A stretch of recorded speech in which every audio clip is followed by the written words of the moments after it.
The exam wire में आपका स्वागत है। आज हम चर्चा करेंगे हाल ही में 14 जनवरी 2022 को जारी 17वीं ISFR यानी कि इंडियन स्टेट फॉरेस्ट रिपोर्ट 2021 की, जो कि अभी हाल ही में जारी हुई है। यहाँ से आगामी होने वाली प्रतियोगी परीक्षाओं में 100% प्रश्न पूछा जाएगा। यदि आपने हमारे चैनल को सब्सक्राइब ना किया हो तो प्लीज़ चैनल को सब्सक्राइब अवश्य कर लें। साथ ही उत्तराखंड स्पेशल करंट अफेयर की श्रृंखला भी आपने नहीं देखी हो तो लिंक डिस्क्रिप्शन बॉक्स में है, उससे भी अवश्य देख लें ताकि आपका कोई भी प्रश्न छूटने ना पाए। तो चलिए बिना देरी के शुरू करते हैं। पहले आगे बढ़ने से पहले आप जान लें वन की परिभाषा। तो वनों को घनत्व के आधार पर 3 भागों में बांटा गया है: अति सघन वन, वेरी डेंस फॉरेस्ट, और मध्यम सघन वन और खुले सघन वन। अति सघन वनों में ऐसे वन आते हैं जहां वृक्षों का घनत्व 70% से अधिक होता है। ठीक है, 70% से अधिक होता है। और मध्यम घने वनों में यानी कि मॉडरेट डेंस फॉरेस्ट में घनत्व 40 से 70% रहता है, जबकि खुले वनों में ये घनत्व 10 से 40% होता है। अब हम बात करते हैं वनावरण की, फॉरेस्ट कवर ऑफ उत्तराखंड। तो फर्स्ट ऑफ ऑल देखिए वेरी डेंस फॉरेस्ट यानी कि अति सघन वन। तो अति सघन वन कितने हैं? 5055.01 वर्ग किलोमीटर। मध्यम सघन वन की बात करें, मध्यम सघन वन तो 12,768.05 वर्ग किलोमीटर है। खुले वनों की बात करें तो 6,482.07 है। तो इस तरह से कुल आपका वनावरण कितना हो जाता है? 24,305.13 वर्ग किलोमीटर। ठीक है, इसे आपको याद रखना है। आगे बढ़ते हैं, टेबल से देखिए। अति सघन वन अभी बताया था 5,055.01% में कुल भौगोलिक क्षेत्र का 9.45% है ये, इसे भी आपको याद रखना है। मध्यम सघन वन 12,768.05% में कितना है? 23.87%। और खुले वनों की बात करें तो इसका प्रतिशत है 12.12%। तो कुल 24,305.13 वर्ग किलोमीटर। और प्रतिशत में बात करें तो 45.44%। ठीक है, झाड़ियों की बात करें तो झाड़ियाँ 0.73% है। अब पिछली रिपोर्ट से हम तुलना करते हैं। तुलनात्मक अध्ययन देखिए, 15वीं रिपोर्ट में जो कि 2017 में पब्लिश हुई थी, उसमें हमारा प्रतिशत था 45.43%। ठीक है, और 24,295 वर्ग किलोमीटर के क्षेत्र पर वनावरण था, फॉरेस्ट कवर। 16वीं रिपोर्ट 2019 में जो कि पिछली रिपोर्ट थी, उसमें प्रतिशत 45.44% था। तो प्रतिशत अभी भी वही है, प्रतिशत में बदलाव नहीं है। ठीक है, पिछली रिपोर्ट में 8.04 वर्ग किलोमीटर की वृद्धि हुई थी और इस बार 2.09 वर्ग किलोमीटर की वृद्धि हुई है। आपको ये याद रखना है, वेरी इंपॉर्टेंट है। 2 पॉइंट, यदि आपसे पूछे कि कितना बदलाव हुआ है, कितनी वृद्धि हुई, तो 2.09 वर्ग किलोमीटर की है। ठीक है, ये वर्ग किलोमीटर की वृद्धि है। पिछली बार जो है वनावरण कितना था? 24,303.04 और इस बार जो है आप देख रहे हैं 24,305.13 है। और यदि हम अंतर निकालते हैं तो अंतर हमारा 2.09 वर्ग किलोमीटर आएगा। ठीक है, अब बात करते हैं वृक्षावरण की यानी कि ट्री कवर की। ठीक है, वनावरण के बाद वृक्षावरण, ट्री कवर। 15वीं रिपोर्ट जो जारी हुई थी 2017 में, उसमें हमारा ट्री कवर था 767 वर्ग किलोमीटर। परसेंटेज में 1.43%। ठीक है, ये कुल भौगोलिक क्षेत्र का है, राज्य के कुल भौगोलिक क्षेत्र का। 16वीं रिपोर्ट की बात करें तो ये 1.57% था। वर्ग किलोमीटर में बात करें तो 841 था। और अब जो रिपोर्ट जारी हुई है उसमें 1001 वर्ग किलोमीटर है। परसेंटेज की बात करें तो 1.87 है, 1.87। तो इस तरह हम देख रहे हैं कि जो कुल भौगोलिक वृक्षावरण है इसमें वृद्धि हो रही है लगातार, 1.43 से 1.57, फिर उसके बाद 1.87, तो इस तरह से वृद्धि है। और वर्ग किलोमीटर में वृद्धि यदि आप निकालना चाहें तो 1001 से आप 841 को घटा सकते हैं, ठीक है। तो इस तरह से आपको पता चल जाएगा कि कितने वर्ग किलोमीटर की वृद्धि हुई है। तो ये था वृक्षावरण।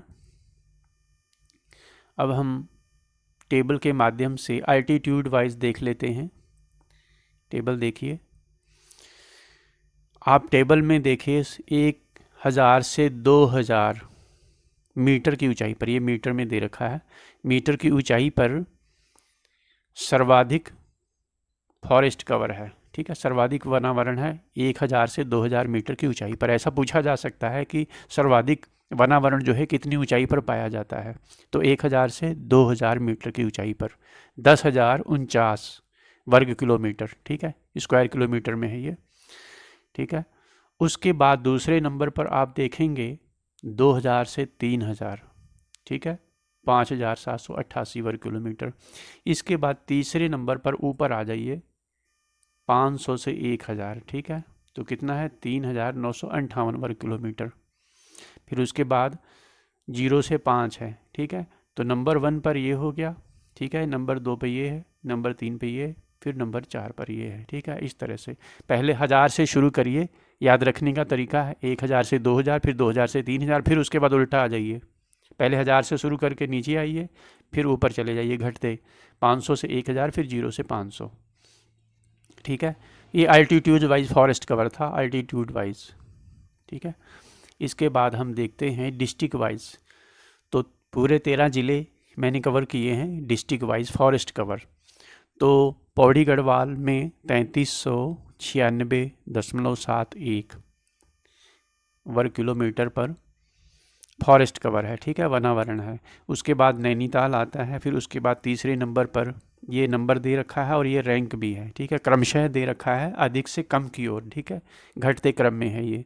फिर उसके बाद चमोली, फिर पिथौरागढ़ है, फिर उसके बाद टिहरी गढ़वाल आ जाता है, ठीक है, वर्ग किलोमीटर में। उसके बाद फिर अल्मोड़ा है, फिर देहरादून है, बागेश्वर है, फिर चंपावत, रुद्रप्रयाग, फिर हरिद्वार, और सबसे कम जो है 424.08 ऊधम सिंह नगर में फॉरेस्ट कवर है, ठीक है। यदि सबसे कम पूछता है तो नीचे के 5 ले लेंगे, और सर्वाधिक पूछता है तो टॉप 5, ऊपर के टॉप 5 आप ले सकते हैं, ठीक है। इसके बाद हम फॉरेस्ट कवर को ही परसेंटेज में देखते हैं। यदि वर्ग किलोमीटर में पूछे तो 13 डिस्ट्रिक्ट दे दिया है, ठीक है, और यदि परसेंटेज में पूछे तो 13 डिस्ट्रिक्ट हमने कवर किए हैं, परसेंटेज में भी कवर किया है और वर्ग किलोमीटर में भी कवर किया है, ताकि किसी भी तरह से आपका प्रश्न छूटे ना। तो परसेंटेज वाइज देखिए तो नैनीताल है नंबर 1 पर, फिर उसके बाद चंपावत है, फिर गढ़वाल है, फिर रुद्रप्रयाग है, उसके बाद टिहरी गढ़वाल है, ठीक है। ऐसे ही फिर उसके बाद बागेश्वर, अल्मोड़ा, देहरादून, उत्तरकाशी, ठीक है, और नीचे से देखें हम तो चमोली, पिथौरागढ़, हरिद्वार और ऊधम सिंह नगर है। ऊधम सिंह नगर 16.84, ठीक है। इसके बाद हम एक टेबल देखते हैं, forest cover inside and outside recorded forest area, ठीक है। इनसाइड तो forest cover inside the recorded forest area, recorded forest area के भीतर फॉरेस्ट कवर कितना है 16,787, और outside the recorded forest area के भीतर है 7,520 वर्ग किलोमीटर, ठीक है। नीचे डिस्क्राइब कर दिया है VDF, MDF और OF में, यानी कि अति सघन वन, मध्यम सघन वन और घने सघन वन, ठीक है। इन दोनों को यदि आप जोड़ देते हैं 16,785 और 7,520, तो समग्रता में जो है forest cover inside and outside का आप निकाल सकते हैं, ठीक है। इसके बाद हम आगे बढ़ते हैं और बात करते हैं वनाग्नि की, ठीक है। इस रिपोर्ट में फॉरेस्ट फायर काउंट्स की भी चर्चा की गई है। वनाग्नि, जिसे दावानल भी कहा जाता है, जंगल की आग को एक शब्द में दावानल भी कहा जाता है। ठीक है, तो फर्स्ट ऑफ ऑल हम टॉप 3 स्टेट देखते हैं जहां पर सर्वाधिक वनाग्नि की घटनाएं होती हैं। उनमें ओडिशा नंबर 1 पर है। ओडिशा के जंगलों में सर्वाधिक आगजनी की घटनाएं होती हैं। दूसरे नंबर पर है मध्य प्रदेश और तीसरे नंबर पर छत्तीसगढ़ है। ठीक है, बात करते हैं उत्तराखंड की। तो उत्तराखंड की रैंक क्या है? उत्तराखंड 6th नंबर पर आता है। ठीक है, 6वें नंबर पर, जहां पर सर्वाधिक वनाग्नि की घटनाएं होती हैं। जंगल में आग लगने की घटनाएं जहां सर्वाधिक होती हैं, उसमें उत्तराखंड 6th रैंक है, 6th highest fire counts in the country. ठीक है, 6वें नंबर पर आता है। नंबर 1 पर ओडिशा, नंबर 2 पे मध्य प्रदेश, नंबर 3 पर छत्तीसगढ़ है। ठीक है, बात करते हैं फायर काउंट्स की। तो रिपोर्ट देख लीजिए एक बार। एक्सट्रीमली फायर प्रोन एरिया, राज्य में एक्सट्रीमली फायर प्रोन यानी कि अत्यधिक अग्नि संभावी क्षेत्र, जहाँ पे आग लगने की संभावना ज़्यादा है, उसका 49.21 वर्ग किलोमीटर है। ये स्क्वायर किलोमीटर में दे रखा है ये वाली लिस्ट। ठीक है, परसेंटेज में बात करें तो 0.20 है। ठीक है, इसी तरह से very highly fire prone area 757.92 वर्ग किलोमीटर है, परसेंटेज में 3.12 है। आपको शुरू के 2 ही याद रखना है, इतना ही पर्याप्त है। इस रिपोर्ट को मैंने इसलिए शामिल किया ताकि मुख्य परीक्षा में भी प्रश्न यदि पूछा जाए तो आप इसे हल कर सकें। ठीक है, ये थी 17वीं ISFR रिपोर्ट, जो कि आगामी प्रतियोगी परीक्षाओं के लिए अति महत्वपूर्ण साबित होगी।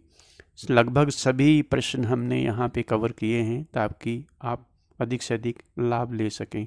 चैनल को यदि सब्सक्राइब ना किया हो तो प्लीज़ चैनल को सब्सक्राइब अवश्य कर लीजिएगा। ठीक है, वीडियो को देखने के लिए आपका बहुत बहुत धन्यवाद।